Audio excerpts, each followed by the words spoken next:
sur terre, dans les airs et en mer. Les forces européennes de maintien de la paix en Ukraine devraient inclure non seulement des troupes terrestres, mais aussi des forces aériennes et navales. Cette semaine, l'influente publication Bloomberg publie la carte suivante, établie à partir de ces données après une réunion à Londres des chefs d'état-major des alliés occidentaux. Comme vous pouvez le voir, l'idée est que les forces terrestres seraient stationnées dans des bases en Roumanie et en Pologne, les avions là-bas et les navires de patrouille dans la mer Noire, tandis que les troupes britanniques et françaises seraient stationnées dans les principales villes, ports et infrastructures ukrainiennes. Il s'agit, pour ainsi dire, d'un projet pour le sommet de la coalition des volontaires qui se tiendra au niveau des chefs d'État le 27 mars à Paris. Je vous rappelle qu'il s'agit d'une initiative du Royaume-Uni qui dirige actuellement le processus de création de la coalition. Le Premier ministre Keir Starmer a déclaré que les plans de déploiement de forces de maintien de la paix en Ukraine étaient déjà entrés dans la phase opérationnelle. Les médias ont appris que les forces spéciales britanniques avaient même reçu l'ordre de se préparer à la mobilisation. Et voici une photo très éloquente. Le prince William, en uniforme militaire, jette un œil hors d'un char Challenger, et pas n'importe où, mais près de la frontière russe. L'héritier de la couronne est arrivé en Estonie pour soutenir ses troupes lors du plus grand déploiement opérationnel de l'armée britannique à l'étranger, destiné à protéger le pays balte de la menace russe.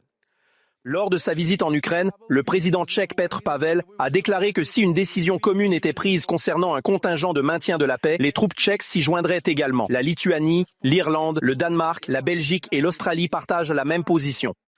Entre-temps, la Chine a envoyé une demande à l'UE pour une éventuelle mission de maintien de la paix en Ukraine.